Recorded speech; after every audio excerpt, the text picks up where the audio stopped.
Okay, day 116, part 3, DynCorp harvest.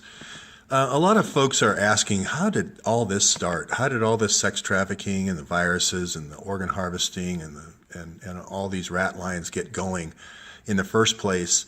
So this is going to be the little bit of history back, the background of this. DynCorp is created almost simultaneously with the CIA.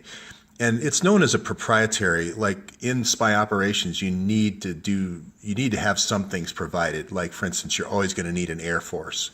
You're always going to need helicopters, as helicopters were developed. You're going to need banking. You're going to need places to stay for your spies and so forth. So those are called proprietaries. And then there's other things businesses CIA creates are called cutouts. Cutouts are just that. They're back at the Mina airport. They had a thing called parkometer, and they were supposedly making parking meters in the front. This is at Mina Airport in Arkansas.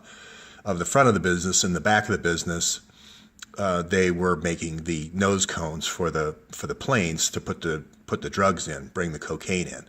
So that's why sometimes they're called CIA fronts, because there's kind of a legitimate business going on in the front. Maybe it's only one person taking orders and then shipping a product every once in a while. But in the back is where all the action's going, where they're bringing in all the weapons and flying them down to for the Iran-Contras and then flying back the cocaine. Okay, so this all started by the CIA. I think you might have remembered when I was talking about the Knights of Malta and the passports, and how a diplomatic passport with the Knights of Malta would allow you to travel to any of one of these 110 different countries. Well, this is the perfect cover for a CIA agent. You don't want to say, I'm William Buckley Jr., hi, here's my American passport. That's pretty easy to track. So what you do is you take on a different identity, and then you travel around on the Maltese passport. This goes all the way back to when I was saying in the war, the Church of Rome, the Pope has played a role through the Knights of Malta ever since getting the Jews out of France and Eastern Europe. The Maltese Falcon was made about it, and the Casablanca was made about it. The Pope also played a very instrumental role in getting the Nazis out of Europe after the World War II into South America, mainly, some in Canada. And then you notice they don't have a right to issue passports for the United States. So that's why Frank Giustra and all the Giustra partners are in Canada. And then you see southern Sudan, South Africa, and then all over the Eastern Europe. So remembering that, and now this is going to be a little bit of a mind blower for everyone who studied U.S. history. But there's this guy named Paul Helliwell, and he's a CIA agent or an architect, and he's a planner. And the plan is Alan Dulles wants to create a whole group of what they call gladios, these fighters. It was kind of based on the old werewolf plan. The werewolf plan for the German intelligence was you'd be a normal guy during the day wearing a suit, and then at night you would do these prowler type operations like the Secret Service does now. So that was the plan. So based on that old werewolf plan, you created these gladiators, and the operation was going to be called Operation Gladio. The only problem with Operation Gladio, and they were going to do about 630 of these gladios. There were going to be 12 to 14-man teams. The idea was that if the Soviet Union attacked, then these gladios would kind of come up at night, and they could do night operations and kill the Russians wherever they were encamped and so forth. That's the basic idea. The problem is the CIA had no money. So Helliwell comes up with this plan. It's called the Helliwell Plan, and it was the Christmas conference or the Havana conference in 1946. It was called Operation X. Now, you might have seen this in Godfather 2, where Lucky Luciano comes down and the Genovese family come down, and all the different crime families come to Havana, Cuba at this hotel, which is the Hotel Nacional.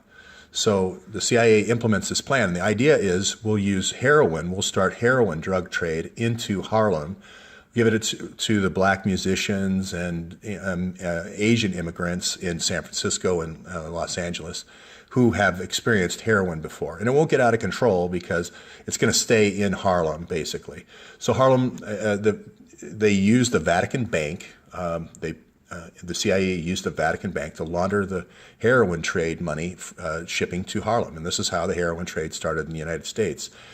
a drug company named Schiaparelli, I misspelled it, would ship these oranges. They were, half of the oranges were real oranges, and the other half were wax oranges, and they were filled with cocaine. And that's how there was very little drug trade until this 1946 conference in the United States. But they were packed in Havana as the transshipment point, and they were put in these United Fruit, things, and then they came to these New York ports. It started out in New York, but then Miami and New Orleans were the two other major ports.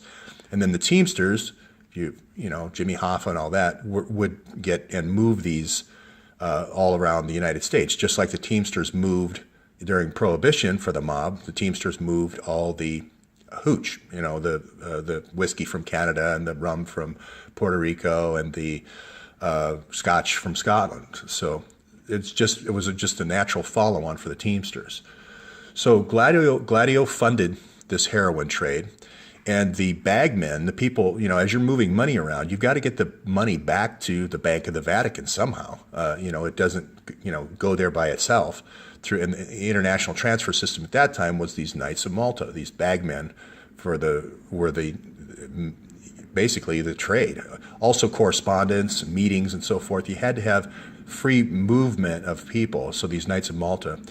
So the Pope creates these Catholics in Action. This is where the basis of the Catholics in Action in the U.S. comes from. These are the revenge groups or whatever. These people are going to do sabotage and so forth, and intelligence collection in the U.S. And the CIA establishes this thing called the Vatican Desk. The Vatican Desk is to collect information from all these Gladio groups in Eastern Europe and so forth, and process all the information. So the money is being processed at the Vatican Bank, and the Vatican Desk is processing the intelligence. I know this seems outlandish, but it's actually what happened. And Joseph Korbel, Madeleine Albright's father, was that Gladio guy for Czechoslovakia. Okay, so it's kind of coming together here. So William Colby, James Angleton, William Casey, John McCone, these are all directors of the CIA. Okay, all these guys were Knights of Malta. At some point, you had to do your time in Eastern Europe moving this money around, and then these guys basically all go on to Vietnam, William Colby and so forth. William F. Buckley, Alexander Haig. So you can see Alexander Haig running the Iran-Contra, William F. Buckley doing a lot of the stuff for Korea and Vietnam. And then the original guy, Reinhard Gehlen, he was the one who ran the werewolf program. He was the German intelligence. He also was a Knight of Malta. So basically all that Alan Dulles did was co-opt the already existing German network of those werewolves, and he built on that. So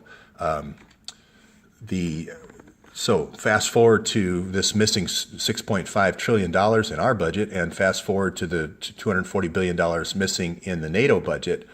All this, as I mentioned before, is the original Gladio program, which was funded by Operation X. So this funds Gladio, okay? But then Gladio B has been exposed by Sibel Edmonds. I believe there's a Gladio C, or whatever they're going to call it for the United States. I think it's JTTF, a Gladio D, etc. So there's 3 missing hidden treasury programs that we've identified in the DoD budget. So it's going to be one. It's going to have a name like Gladio. It actually, with Sibel Edmonds, they actually just named it Gladio B for Afghanistan and that whole trade. Starting with Brzezinski and the Mujahideen, basically the Mujahideen has been moved from Muslim country to Muslim country. It's the Muslim Brotherhood. It's the same thing. It just keeps getting moved around, Chechnya, Georgia, etc., to do all these operations. It's the same thing, Libya, and that's where the money is going. So it's just a matter of drilling down on that. Now, I do want to say one thing about Valerie Plame here.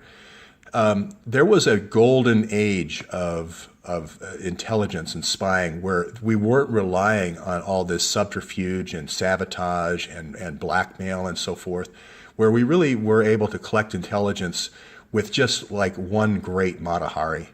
And we would know, like the Russians, would know what the general was thinking the day before he gave the order to his generals.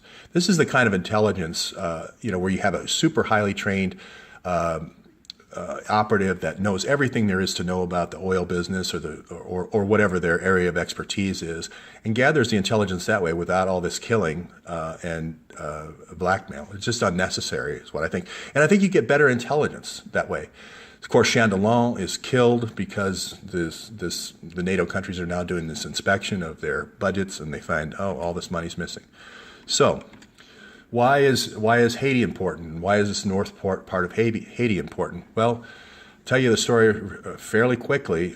Cuba was that transshipment point where they all met in that Havana conference. Of course, Cuba goes communist. What's the new transshipment point? The new transshipment point is right here for the Italian trade, or coming from Spain. So this is where Mark Rich picks up. The BCCI Bank is created by the Vatican Bank, and they just trade to Haiti. So you can look at all this USAID spending up here. It's just with the ports and so forth, Port Lafiteau and Port Cap-Haitien, all the comfort stuff is provided up here and so forth. It's just an extension of the CIA over the last, when this was established with the fall of communism in 1960 in Cuba. So all the wars since World War II have been heroin wars. So when we originally were using the Chinese, those Hmong people that I was telling you about, with that have moved to the United States now, they got moved out of China, so that's why we had the Korean War. They got moved out of Korea, or their supply, the rat line was cut, so we had so we moved to an operation in northern Laos. It was in Burma. We moved to Laos with Henry Kissinger, Operation Duck Soup. The whole Vietnam conflict was about heroin, and on and on. So, and then goes right into Iran-Contra. So you can really piece together the whole history of the United States very, very clearly and very cohesively and very coherently just by understanding the Havana Conference of 1946. Okay, I'm going to be doing the Richie Allen show here, I guess, in an hour or so. So that's going to be good to talk to Richie again.